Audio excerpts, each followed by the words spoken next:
thanked him for pointing that out. And I said, I think we've got everything under control as long as the lightning doesn't hit right during the show. So, yeah, it was a fun ordeal last week. But yes, it was all the way around. We are live on. I forgot to change the bit rate. Oh man, this thing's. I knew there was something I forgot to do. It was to change the video bit rate, and it says, it's too much for Facebook. You need to set it down some. So I don't know. I'm not going to mess with it now because we don't know what's going on. Yeah, really. Yeah. Let's see. My desktop clock shows we have about 15 seconds left, and I know Mine's 1:20, which I'm about 20 seconds off. So. 1 minute until showtime. Yeah, 1 minute. Yeah, she's off. And I've got 2:08 on the Blog Talk Radio countdown. Time until episode. It's messed up. Hey. I don't know what time it is. 7 o'clock now on my desktop computer. Mine's 6:59. And I show 55 seconds left, so I'm like 12 seconds off tonight. So I'm pretty close tonight. Sure. All righty, get ready to hit the buttons. Although my Fitbit just turned to 6:59, it was 6:58, so that was off. Maybe I'll resync this. Oh well. I don't know. All righty, get ready. Me. Remember we used to do vocal warm-ups before the show started? Yeah. Me. We never do vocal warm-ups. No. Your show will go live in 5 seconds. Yep. 4, 3, 2, 1. Here we go. Blog Talk Radio. Oh, there he is. This is All About Wine, the talk show dedicated to the wine industry since 2009. Featuring winemaker, cellar master, vineyardist, and tasting expert, Ron. Basically what we're trying to do on this program is just trying to educate people and trying to make wine less confusing and more friendly. From coast to coast and around the world. You know, we really have had some neat people on the program. I love that. Post your questions and comments during the live show on our Facebook page at www.facebook.com/allaboutwinebtr. Again, that's www.facebook.com/allaboutwinebtr. And now, All About Wine is on. Here's Ron.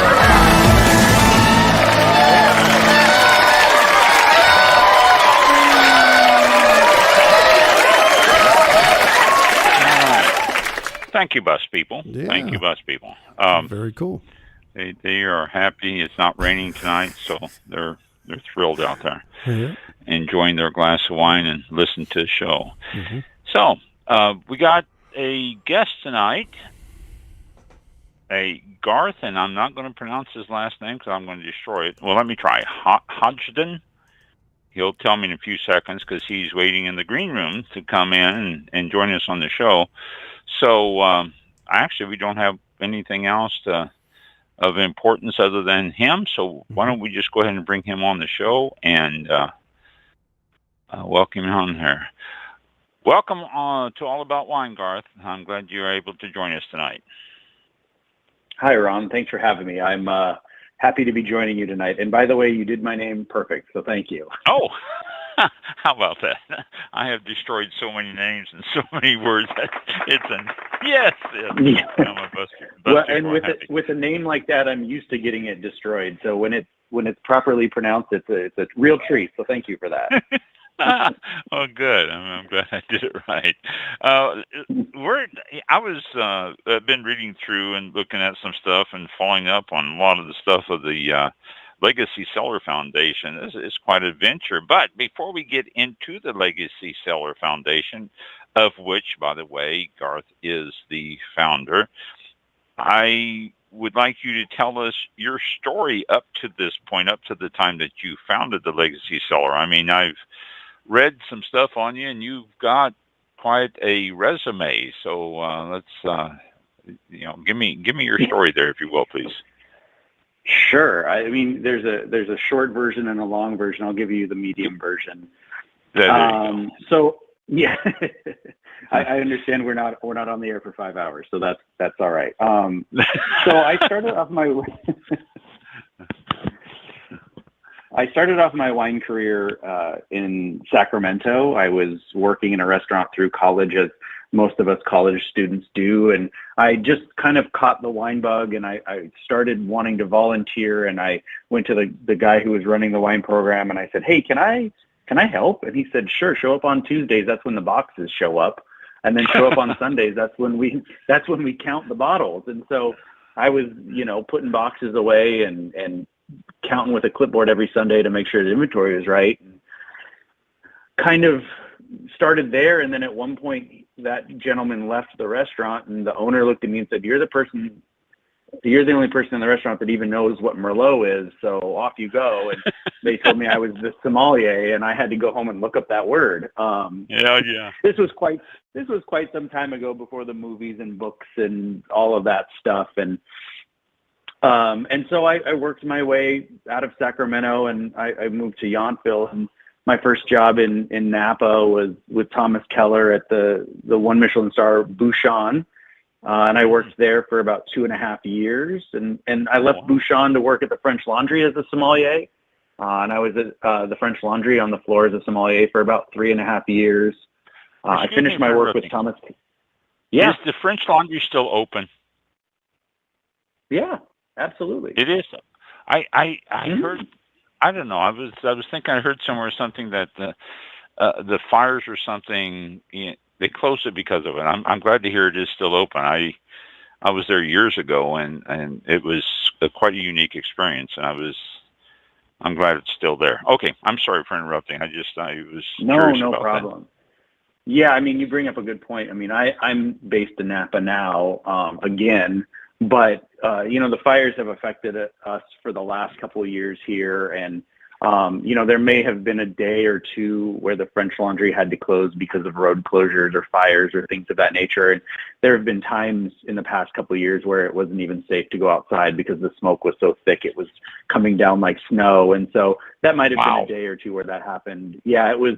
I've got some really amazing pictures, as we all do that live here, of the effects of the fires. It was really, really kind of surreal. Perfect word, yes. Yeah.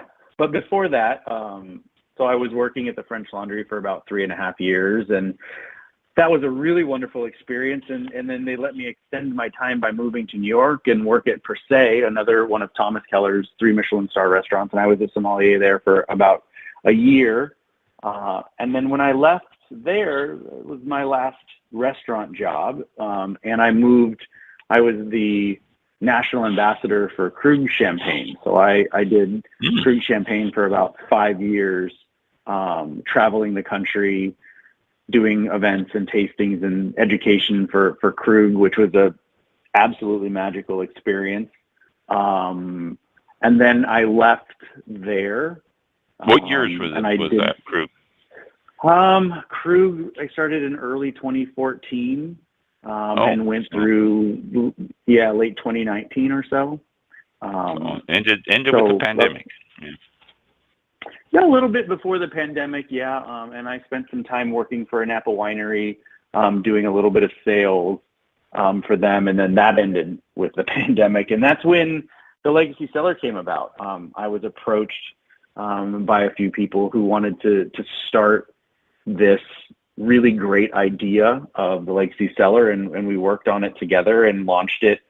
Gosh, I don't know. Time is sort of not real anymore, so I don't even know exactly when.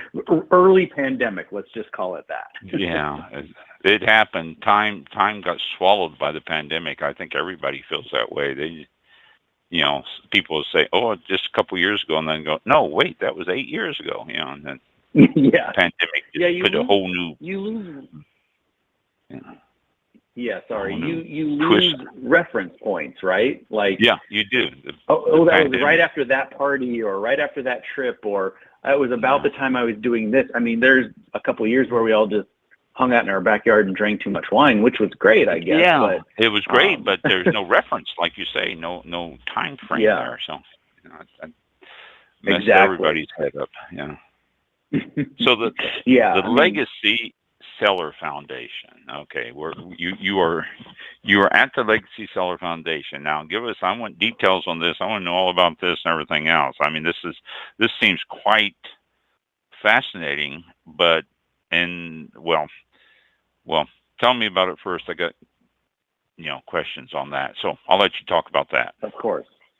Yeah, definitely, and feel free to ask questions, because what's, I think, most interesting for me about the Legacy Cellar is that nobody else is doing this. It's as far as I've seen, a unique product in the industry, and that's what kind of makes it fun for me, is that we're really innovating as we go along. We're not bound by any rules or what has been done in the past or things of that nature. So we really kind of get to move forward in a way that works best with our mission. And our mission is very simple. It's to convert wine collections into charitable donations. And so that gives us the opportunity to bring a previously untapped source of funding to the philanthropic sector.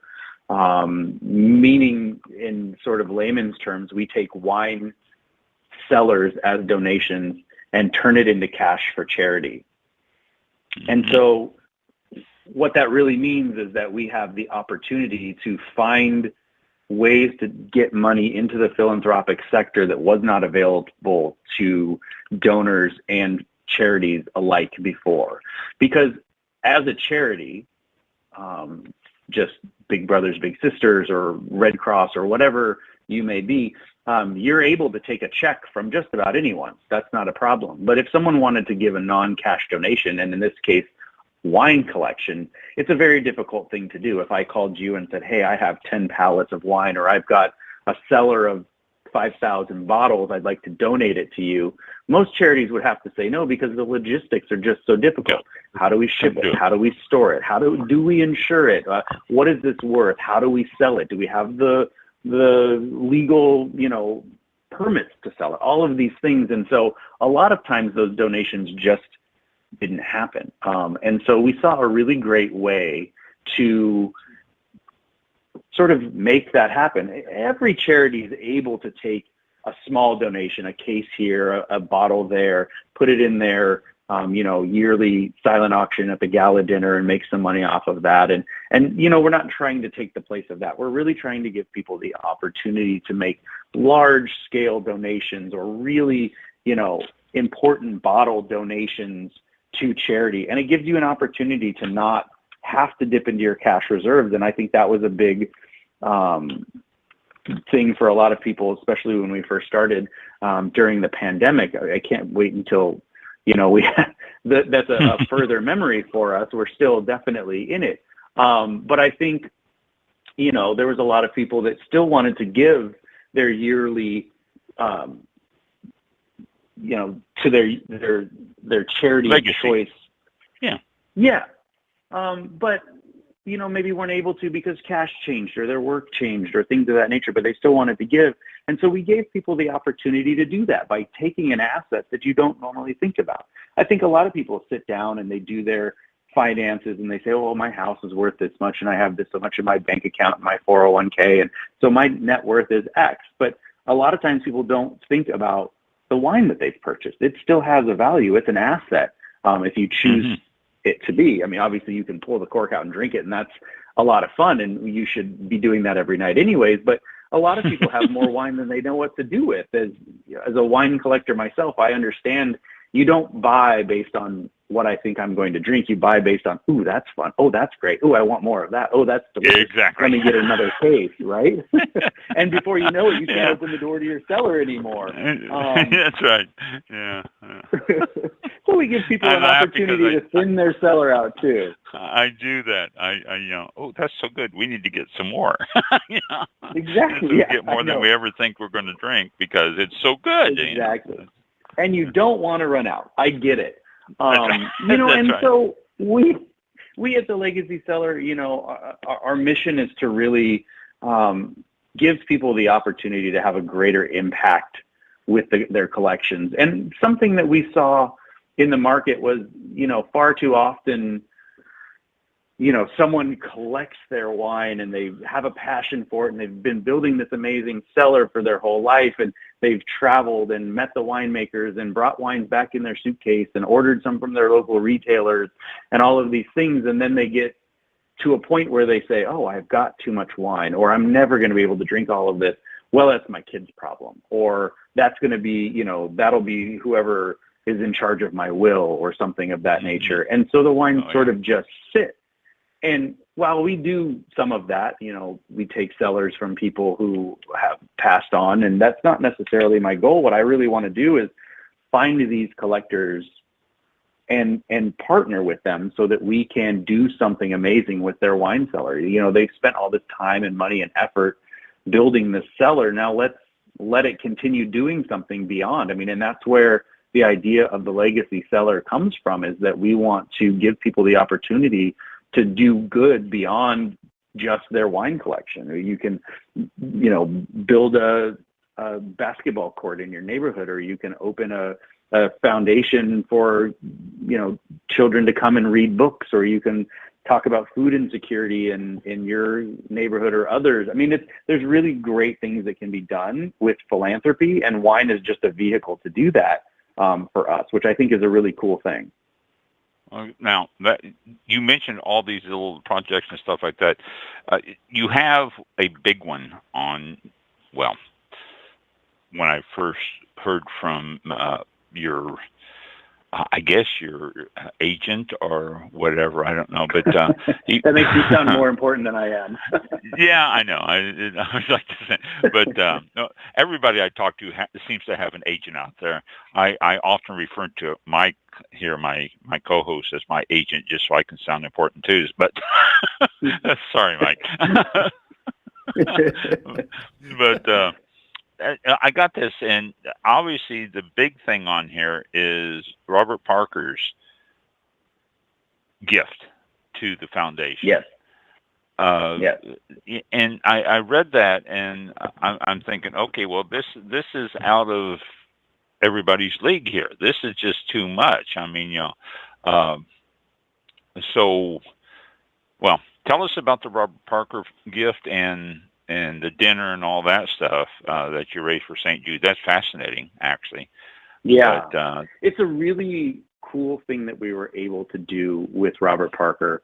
And he wanted to donate his wine. And he had two things that he really cares about. He cares about a lot of things, but two items that he's really passionate about. One of them is pediatric cancer. And so once we started talking about the event, St. Jude seemed like the best option for us to work with St. Jude, and Robert Parker was really excited about it, and the St. Jude team was amazing to work with, and so much fun putting this together with them.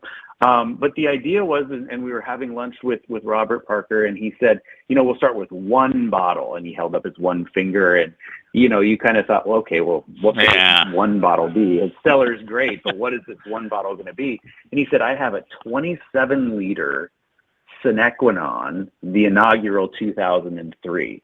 And, if you know anything about wine, you've heard of Senequinon, and sort of the lore and the mystique around this wine.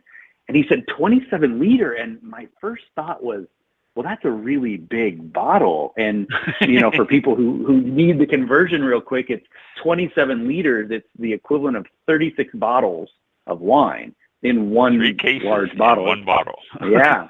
It's called a Goliath. You don't see them very often, so most people don't even, I didn't know that. I had to look it up. About the size is called the Goliath, and it's the second largest bottle. 30 liter is the only size bigger that I think that, anyone commercially makes. But this is really great because, and I found this out later, but Senequinon has only made one 27-liter bottle ever. And it was this bottle that Robert Parker had purchased years ago. And it was the inaugural, which is, if you're familiar with Manfred and Elaine's wines, it was their first estate bottled Syrah from their estate vineyard. And it did receive 100 points as well from the Wine Advocate. And so it was this very much, and I don't like the term, but I'll use it here because I think it's appropriate, very much of a unicorn bottle. It was the only one that ever existed of this wine. It was the only one that the winery, Cenequinon, has ever made of that size for any of their bottles. And it was just this really amazing, unique opportunity where we said, oh boy, we've got Robert Parker, we've got Manfred Krankel, we've got a wine that doesn't exist. And so the thought was, how can we make this an amazing event? And so we partnered with St. Jude, and we partnered with Robert Parker and Manfred and Elaine Krankel, and we put together this dinner. We did it at a private home in Bel Air in Southern California.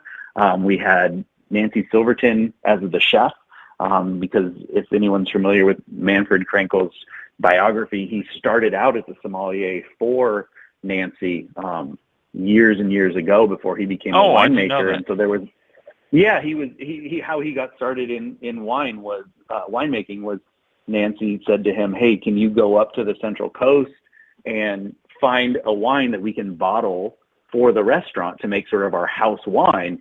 And in that process, he fell in love with winemaking and eventually left restaurants and became a winemaker. So they had this great connection that made sense to bring them in. And we had Rick Springfield come and perform. And it was just a really amazing event. And this bottle that Robert Parker donated, while there's no way that I could tell you how much it would have cost if someone were to buy it at auction, just because there's no precedent for it. Right. You know, it would have raised a lot of money just selling the bottle on its own. But by putting together this event, we were able to raise $3 million for St. Jude with one bottle and one event.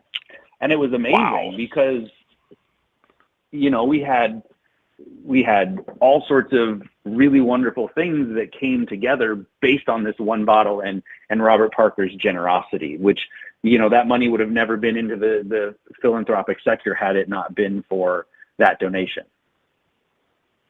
Wow, that's just amazing. Couple of things. I'm looking on one of your press releases here, and you mentioned that 27 liters equivalent to 36 bottles, but I have to point out to listeners too that thing weighed 134 pounds. That's just, you know, it's not something that you're going to pick up by the neck and pour yourself a glass. I mean, it's no. When we picked it up from his house, there was 4 of us that lifted it out of the cellar, and not small guys. There's 4 of us that lifted it, and then when we poured it, we actually, you know, and this would be much more interesting if we were on a TV show, but Elaine Krankel, Manfred's wife, made this really cool contraption so that we could siphon the bottle because we couldn't pick it up and just pour it into a decanter. It was way too heavy. So we siphoned it using a fashioned siphon, and it was really, really a cool thing to do. And then so the wine was decanted and served to everyone that way, and the bottle was brought out and presented. It was really wonderful, but even empty, the bottle was quite heavy. I can imagine. Well, as a sommelier yourself, tell us about the wine. I'm curious. Was it a just, oh my gosh, I'll never forget that wine, or was it, oh, that was really, really good, but? Yeah, I mean, I've had a lot of really amazing moments in my wine career, as you can imagine, working in some of the restaurants I did. Some of the wines that we opened and served and came through the restaurant were really memorable. And this bottle, I think, stacks up to everything else in my career to this point, mostly because, you know, the lead up and the anticipation was amazing, but Robert Parker and his wife Patricia were there, and Manfred and his wife Elaine were there, and so the people who owned it and the people who made it, and it was a one of a kind. And I mean, I lost sleep for a week leading up to it about, well, how am I going to open it? How am I going to pour it? What happens, God forbid, if it's corked? You know, all of these things were running through my head. And so the relief of getting the cork out and tasting it for the first time was amazing. You know, and not everyone gets the opportunity to taste Cenequinon all that often. It is a fairly rare and expensive wine, and I've had my share of them over the years. Yeah, expensive too, but for good reason. The quality is there. Phenomenal. And I'd had this and I'd had this wine a couple times in my life, so I had a sort of an idea of what it was going to taste like. But in that format, with that much age on it, it was spectacular. It was a singular experience. It was everything that I expected it to be, and more. And the beautiful thing about it is, and I'm sure anyone that's ever opened a bottle of wine will agree with me, is that the beauty of wine is sharing it with friends and having a glass and a conversation over it and thinking about who, what, when, where, why about the bottle and all of that stuff. I mean, I think that's what draws us into wine. And to be able to be there and have that experience with everyone, I mean, just made it so much better. And so to answer your question, yes, the wine was absolutely fantastic, but the experience in and of itself, I think, was probably something that's going to be hard to beat. That's great. That's good to hear. You know, you hate to think that something, well, like I say, you hate to think that you open it up and it's corked, or it's just sort of, well, this is good, but, you know, that type of reaction. So I'm glad to hear that it lived up to its, you know, supposed to have expectations. And, you know, it's always great to hear that something like that happens. So yeah.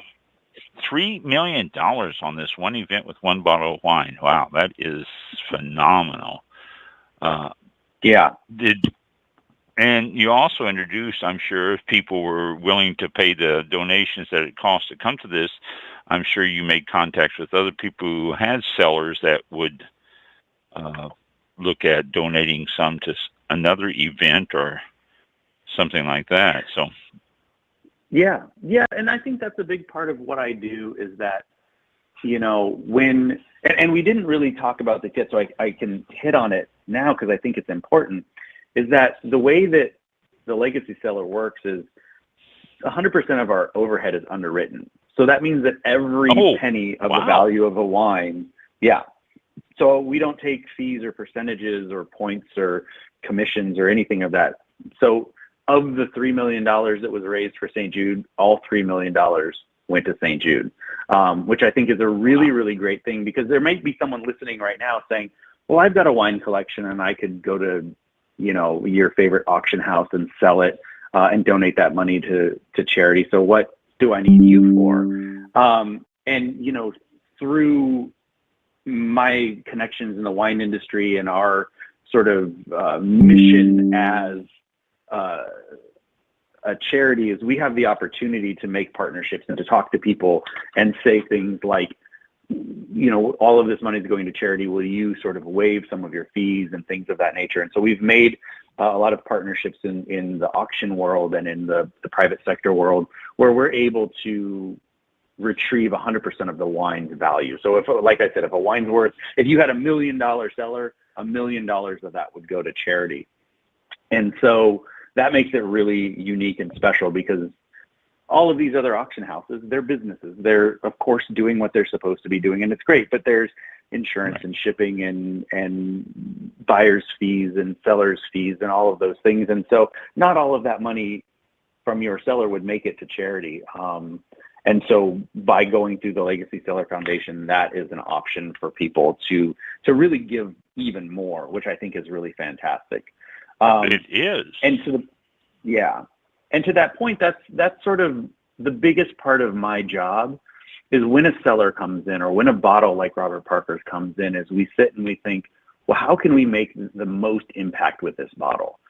You know, the Robert Parker bottle, again, I couldn't even guess how much it would be, but I don't think we would have made $3 million if we just sold it at an auction. No. And so we found a way to sort of maximize its value. And that happens with bottles all the time. When people bring in a cellar, you know, we find ways, creative, inventive ways to make as much money as we can, because in the end, all of the money is going to support the charity that the people are choosing, because we are a donor advised fund. And so if you donate wine, you get to choose where that money goes. And the Legacy Cellar Foundation is just a vehicle to get you to that end goal, which is to put more money into the philanthropic sector, which I don't think anyone's going to complain about. That's wow. Okay. So, for example, if I want to donate my cellar to the Legacy Philanthropic Foundation, then I can say, I want to raise maximum amount of money, and I want to put this toward building a new wing at the local high school. And so all of your efforts would go into doing that and maximizing the monies by planning an event around that, around the wine, so that you can get the most out of it to reach the goal. I mean, it was a question, Yeah. but it didn't sound like it. Yeah. No, there was a little inflection there at the end. I got the question. Okay, good. You know, the goal for the Legacy Cellar Foundation, and my main task is to raise as much money as we possibly can through the liquidation of a wine cellar.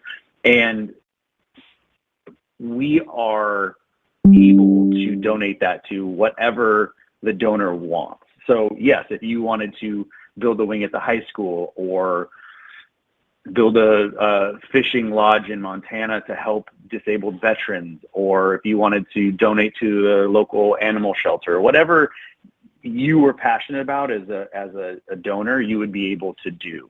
I'm not going to build the wing at the high school. That would be a bad look for me. I'm not really good at building things like that. But I think the idea is that that we really put all of our efforts into raising the most money. And it doesn't always have to be an event. It's not always a dinner. It's not always, something like that. But sometimes it could be a focused, I know a lot of people in the wine industry, and maybe you're a wine cellar, and I know someone who really loves that kind of wine or that style of wine, and we can find those people, and they'll pay the top dollar for those wines because they're unique or special or things of that nature. Wow. And so it's really just finding homes for the wine and raising as much money as we can for charity, which, sometimes is really easy and sometimes is really hard, but that's the fun of the job. Now, I noticed on this one page here, you said you're planning on having 1 to 3 events a year to raise money. Would you combine a donation of a couple of people for an event, or would that lessen the amount of money you can bring in? You understand what I'm asking? Yeah, I do. Every cellar is different, and every wine collection is different, and every donor has a different goal. But if everything aligned, so if there was 2 people that were really passionate about one thing, we could definitely put things together. We've made some combinations in the past of wine cellars and wine collections to raise more money, and that absolutely can happen. But really, the goal is to find the best way to do that, and every collection is different. Everything that we've done hasn't really been like the last. If someone said, hey, Garth, put together a flow chart of exactly how it works, there'd be a million different flow charts because every little detail is different. And that's what makes it fun, is that we have the ability at the Legacy Cellar to kind of fit to whatever mold may come in. If you came to me and said, hey, I've got this cellar and it's really great and I want to donate it, and I don't even know what I want to donate it to, you and I could sit down and say, well, what are you passionate about? What are the things that you care about? How can we help you achieve those goals? And we can really tailor something to each individual wine collector, which makes it special. There isn't just a do A, then B, then C, and then money appears. And I think that makes it great because every person has a different goal in their life with wine collecting and has a different goal with their philanthropic achievements. And so we really have the opportunity to do that, which is great. That actually, well, anywhere, say, well, since I'm in Florida, I don't have to travel, or I'm using me as an example, but I'm applying this to everyone. I don't have to travel to California to do this. I can have the event, and you would tailor it around here because this Absolutely. is where, okay, so anyone who wants to donate can have the event locally for whatever purpose they want it. Yeah, absolutely. And we've done work in, each coast in Florida, Illinois, New York, Boston, Maryland, Hawaii. We've sort of been a lot of different places already, which is really, really wonderful because it gives people a lot of times people see, oh, you're California based, and it's not. We're based nationally, and we've done things in many different states already. And yeah, I'd love someday to say we've worked in all 50 states, and we'll get there. Yeah. But it's really nice to be able to service people where they are. And, that's part of what we do as well, too. And again, as I mentioned, it's not all events, because if someone donates a large amount of wine, it can't all be used for events. A lot of those will go and be sold in other ways. And we will come to you and help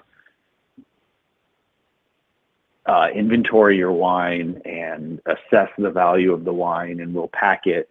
And I have shipping partners that use refrigerated trucks, and we'll ship the wine to a storage facility. We have some on the East and West Coast. And so we're really set up to deal with large wine collections and high value wine collections. And really the best of the best is sort of, what we shoot for, but there isn't any limitations on what we can and can't do as far as taking wine bottles and turning it into money for charity.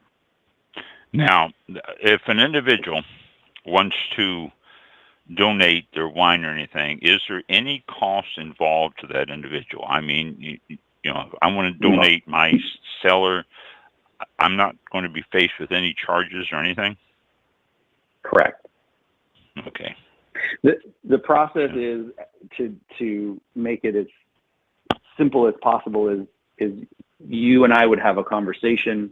We would enter into an agreement that you are going to donate your wine to the Legacy Cellar Foundation to benefit charity X, and then we liquidate the wine and the money goes to the charity, and there's really nothing for the donor to do in the process at all, and there's no bills that show up or anything of that nature. It's really, what we've set up is really a tool, and I don't necessarily like thinking about it like this all the time, but we're a tool that people can use to turn their wine into charitable giving.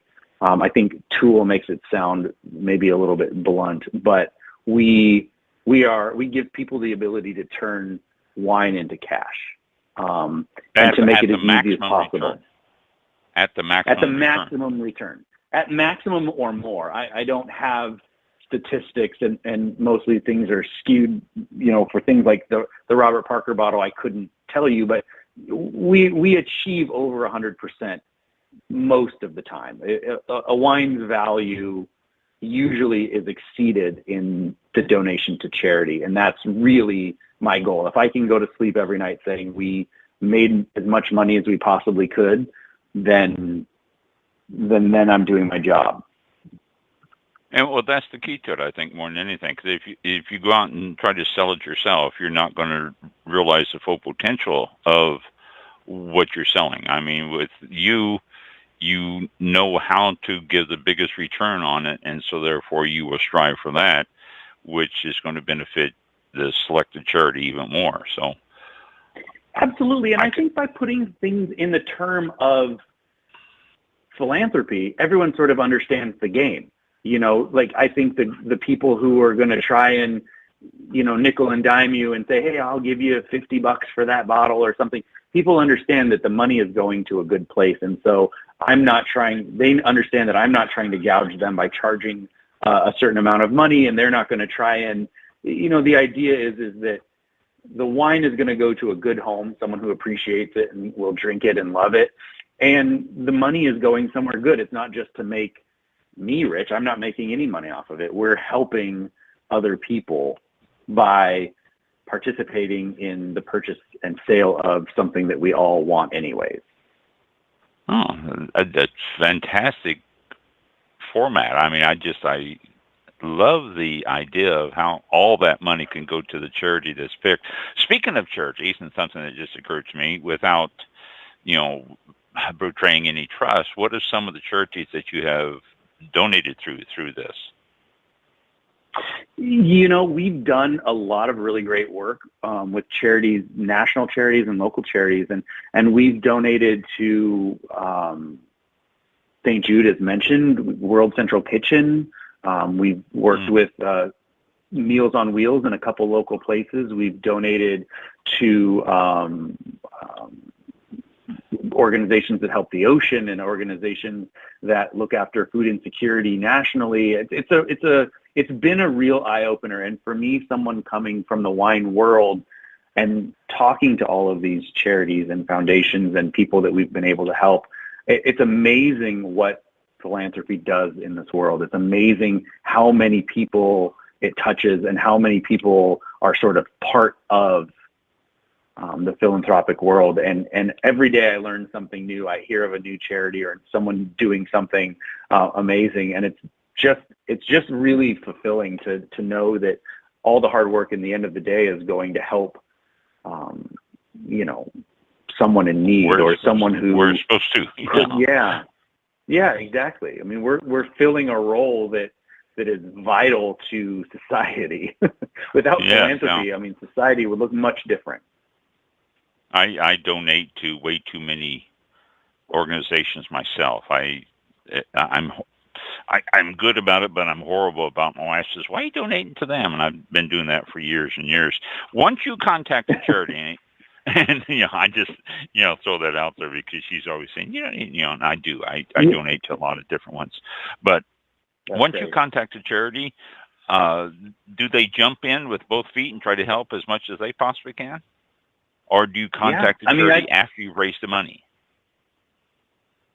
It goes both ways, but we always try and reach out as soon as we possibly can, because a lot of times these charities have people that they know that might want to buy the wine, or they have ideas about how we can make it more of a visible, more eyes on it, more people talking about the wine, more people wanting to buy the wine can really help. And so we always try and collaborate with the charities so that we can accomplish our mission of bringing the most money in for each wine collection. And it also helps us to think of, new and exciting ways that the money that we're donating can help. Because most charities don't do just one thing. They do lots of different things. And so by sort of focusing in on that and the good that's going to come from this wine cellar usually helps us realize a better return. Oh, okay. Now, if I have a wine, again, I'm using me for an example, and this doesn't, sure, no more so than just an example. Say I have 3 cases of wine that I particularly love, and I've had, and I've aged them properly, and they're good wines. But 3 cases, it really isn't a legacy. Do you work with people who have small donations and pair it with others with small donations to try to create a substantial donation to some charity, or are the small people left out? No, the small people are definitely not left out. And I think it's a mantra of most charities that, no donation is too small. And we feel the same way, that, anything you can give to help is great. Obviously, everybody loves the big numbers and the flashy bottles and things of that nature. And those are obviously the things that make the headlines and get all the stories. But we take smaller donations from people all the time, and they go to the same place. They go help people in need. And so we really, all gifts are welcome. And we definitely treat all donations the same as far as, trying to get the most value out of the bottles of wine. Do you have a default charity that you give to? Say, somebody says, "Oh, I don't know what I want to do with this." Do you have one that you? Default is a bad word, but I think you understand. No, we don't, because everybody has a passion in life, something that they care about. And I definitely have had conversations with people where they say, "Oh, I don't know. I've never given to charity. I don't really know what I should do." And there was one gentleman that came to me that way, and we started talking about what he was passionate about and what he cared about. And we ended up giving money to a local music school in his area that gave lessons and gave instruments to children, because he loved music and loved jazz and loved, listening to young musicians. And so he sort of came about, based on some of his other interests, a way to help. And so I think that's something, if you've never given to charity before and you think there isn't something out there for you, that there is. There's something in the charitable world that really aligns with you and your passions and things you care about. And so we always try and do that. I think I understand what you meant with your word default, but I think we really try and curate the experience for the donor as well as the donee.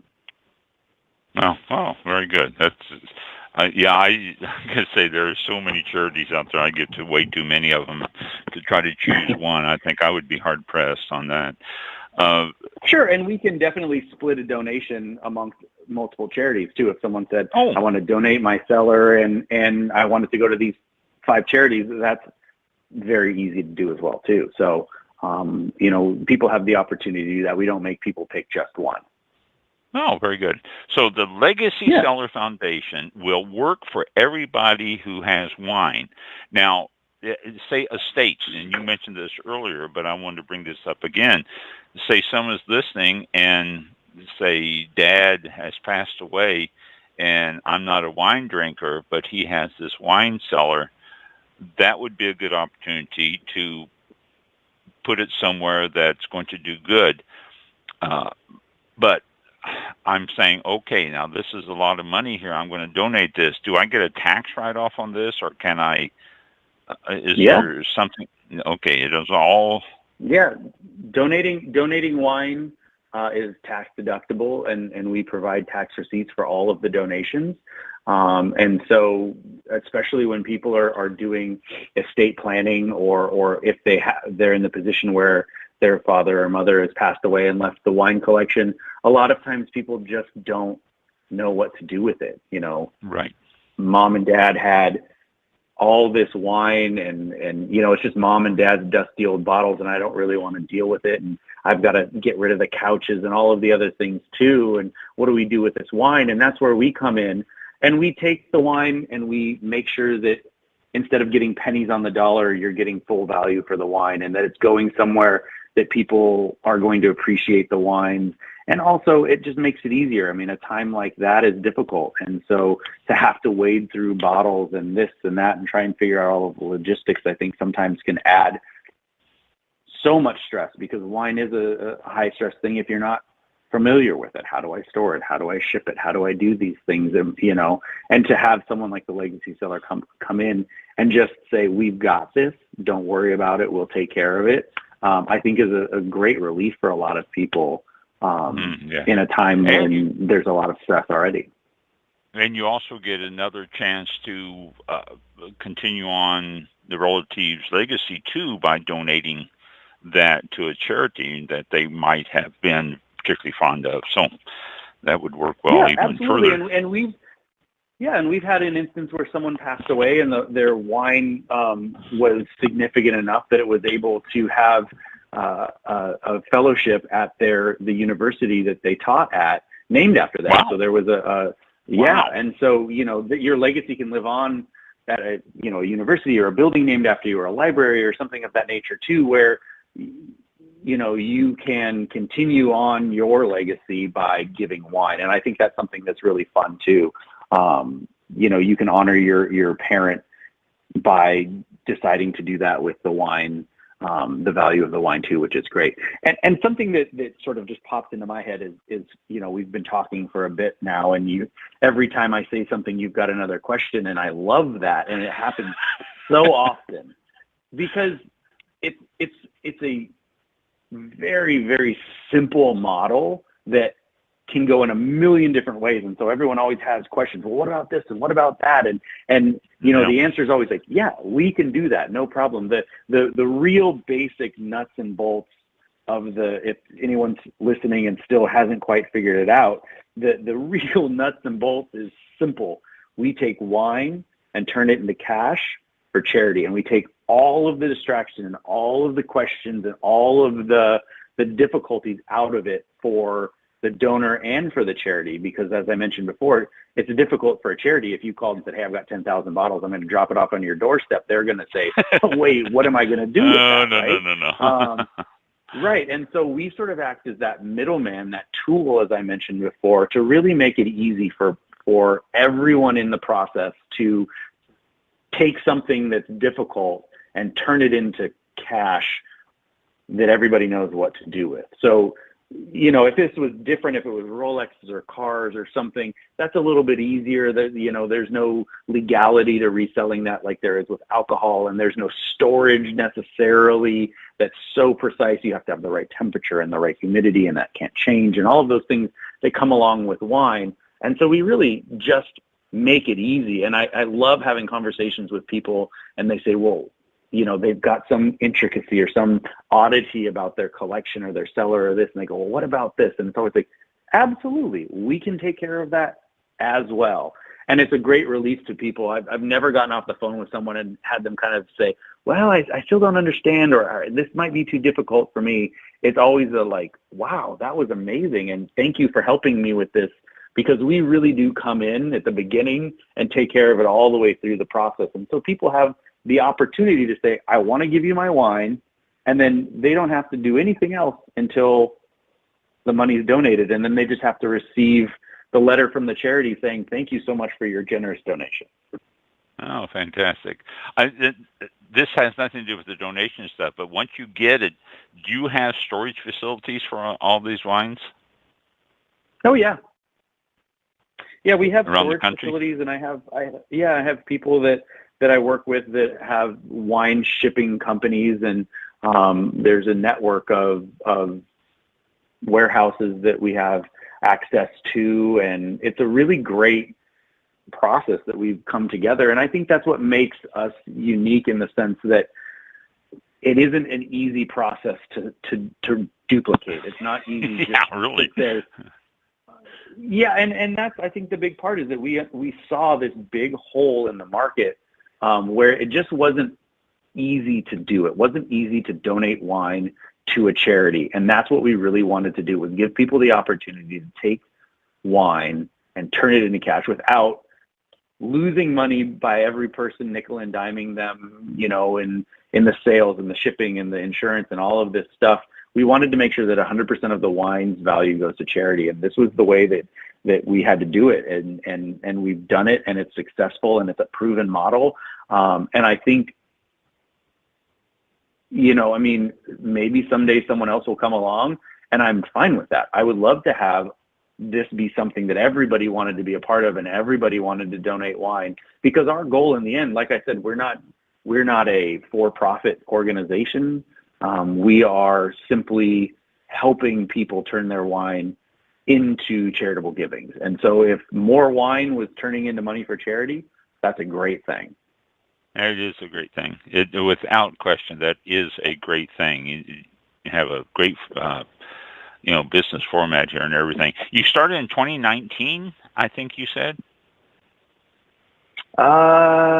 Again, time's a bit irrelevant. Maybe, it's not just to turn wine into cash. It's to dream big. And how do we do big, exciting, fun things? How do we raise more money? How do we do that? And for me, that's what I think is most exciting about my job as the director at the Legacy Cellar Foundation, is that we have the opportunity to really push ourselves, to think big, to think grand, to do as much good as we possibly can on a daily basis. And that's fun. I mean, that's really like it's a great feeling to accomplish something every day that you didn't know was possible when you woke up. And that's what we're always doing. We're always pushing ourselves to that. Sounds like a great experience and a great job. Mike, do you have any questions for Garth here, or any comments or anything? Mike settles out in the background, and I have to wake him up here. Kick his chair. Yeah. Are you there, Mike? Or did you get cut off? We have issues with Blog Talk Radio at times that cut us off. And he should be there. Mike, can you hear me? It's possible that I did such a good job that he just is stunned into silence and has no questions. There you go. Yeah, it happens too. It would be the first time though, because like I was mentioning before, that there's all these different sort of what ifs that pop into people's minds, and I love that because when you explain what the Legacy Cellar Foundation is, people's minds just start racing. How we could do this, we could do that. I've got these bottles, or I've got that friend, or what about this event? And it's really just a fun thing because we have the opportunity to everybody dreams together. And when you kind of put it to people that way, that anything is possible, there aren't limitations. It really gives you the opportunity to do something special, and that's what we're trying to do, is do something special. Yeah, and it's a great thing. I love how you've approached this and what's been going on with it. It is fantastic. The website and the phone number and the social media contacts, and any way somebody wants to get a hold of you or to check out the Legacy Cellars, just to find out more information and stuff, give me all that information. Yeah, the best way to find us is we're on Instagram and Facebook as the Legacy Cellar. Our website is legacycellar.org. Not no the in front of it and no S at the end of cellar. It's just legacycellar.org. And on there you can find all sorts of information. There's a contact page where you can get a hold of the team. And there's also a place where you can enter your information and become a Legacy Cellar Insider. And what that does is it gives you we'll send very few, 4 at the most, but probably less, emails a year, just kind of giving you a little bit of information about what we're doing. And it gives you the opportunity to know about wines when they come up for auction. If we get a great seller, we'll send information out to people so that they can participate in purchasing these wines as well. And it gives you the opportunity to discuss donating your cellar as well too. So it's a really great thing to sign up and be a part of, to just kind of have more information about what we're doing and as it's happening. Because I'm sure there's LegacyCellar.org. Yep. Okay, I'm going to have to sign all about wine up for it, because if you send out emails, I can always remind people out there too. So I will do that. Oh yeah, that would be great. And for all of you out there who are spelling challenged like I am many a time, it's Legacy, Legacy, Cellar, Cellar, legacycellar.org. So, and you were going to say something before I interrupted there. I'm sure I was. I don't remember. Yeah. Okay. Well, then I don't feel bad for interrupting. Well, I really appreciate you giving me the opportunity to discuss this with you and your listeners, because I think what's really important for me is getting the word out and letting people know that this is available to them, because I think far too often people go, oh, that's my wine cellar. As I mentioned before, it's someone else's problem. I'm not going to worry about it, or I'll drink as much as I can, and then that's that. And I think giving people an idea that there's other things that you can do with your wine collection really helps jog people's imagination. And as I was saying before, imagination is something that's really important to us, is because we want to take these wines and find them new homes and get people excited about them and raise lots of money for charity. And that's not just something that you can do in a print ad. We have to really kind of tell everybody, this is what we're doing. Shout it from the mountaintop. So I appreciate you loaning me your mountaintop. Oh yeah, and the thing is, so many times out there, even the people who have a wine cellar now, they going, well, my kids aren't going to appreciate this. They're going to cough it down like it's Boone's Farm. I need to do something with it, and it's a good opportunity to leave it in the will, even that turn Yeah. this over to Legacy Cellar so that they can, donate it to my favorite charity instead of having my kids just not appreciate it.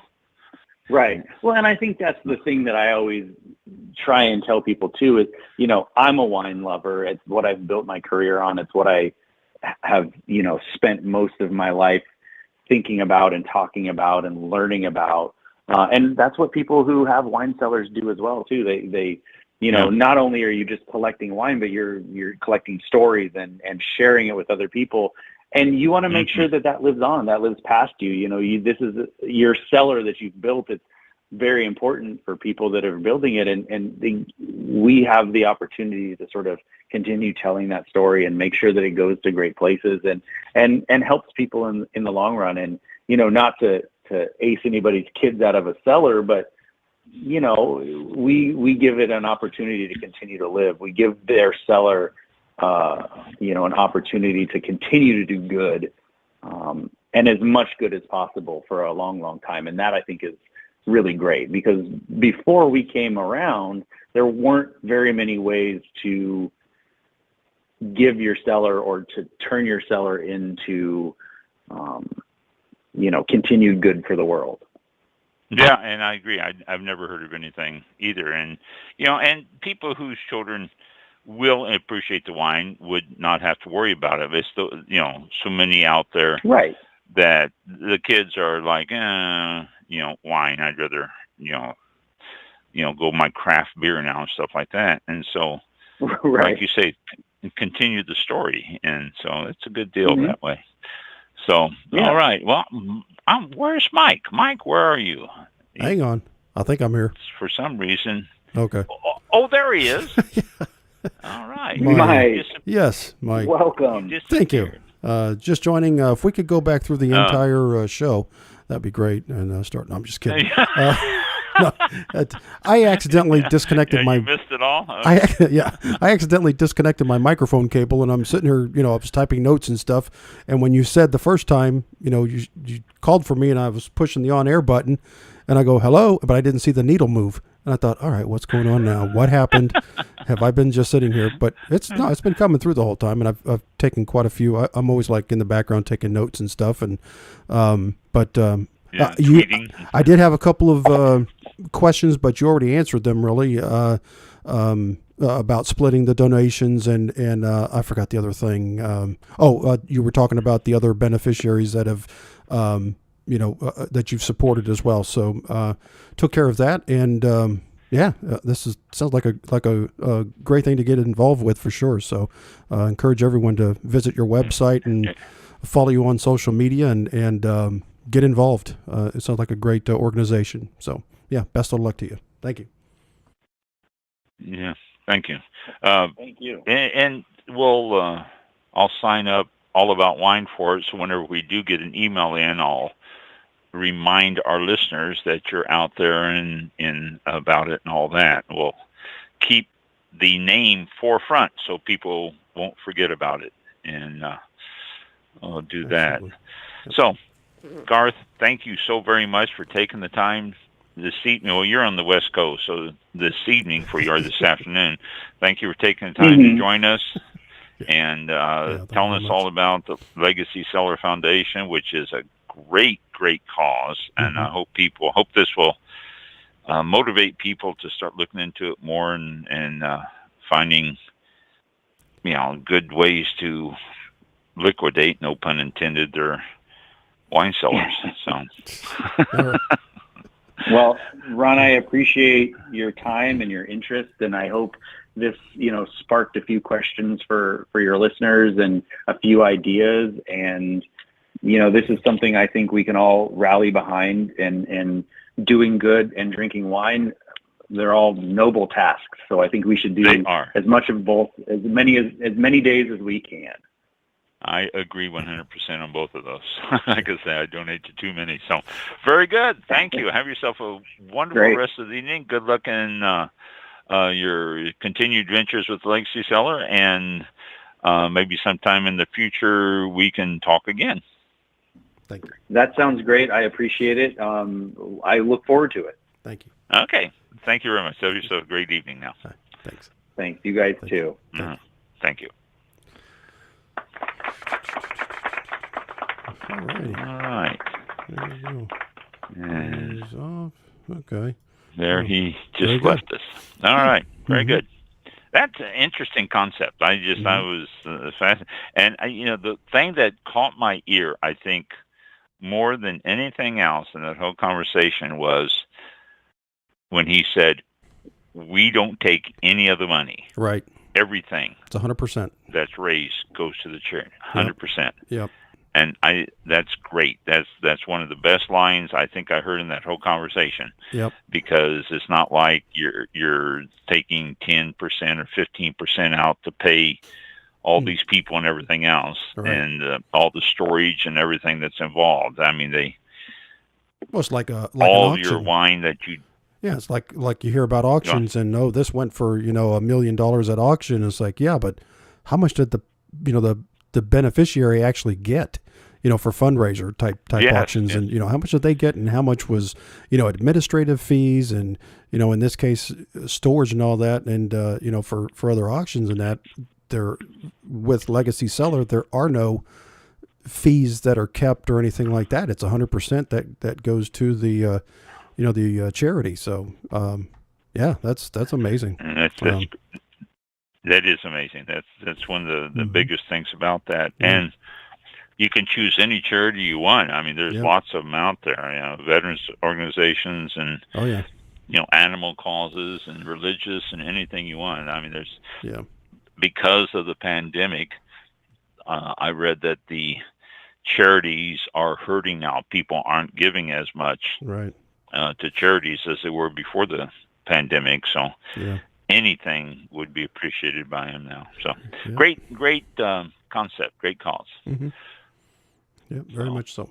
We thank Garth again. Yep. For, We are at 8:06 p.m., which Blog Talk Radio time is probably 8:15, but we are or 8:01, 8:01, something like that. Yes. Between 8 and 8:15. completely different than what the clock shows here. But we will be returning on next Thursday, the 18th of August, and with another live show at 7 p.m. Eastern time. And I'm happy for you to join us, chat with us in the several chat areas that we have. And, you can ask questions at any time, and just let us know what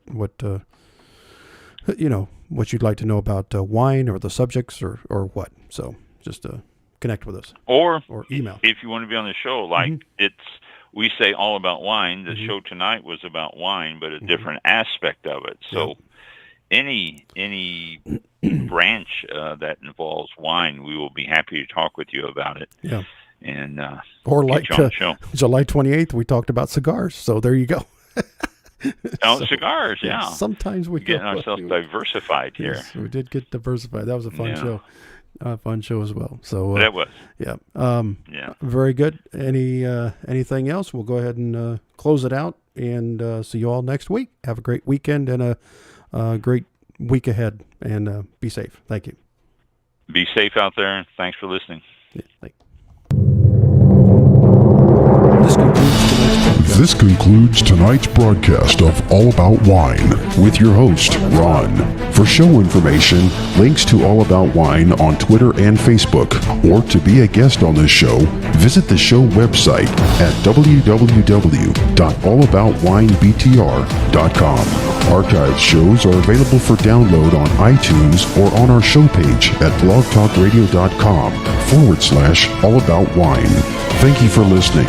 Drink responsibly, and we'll see you next time on All About Wine.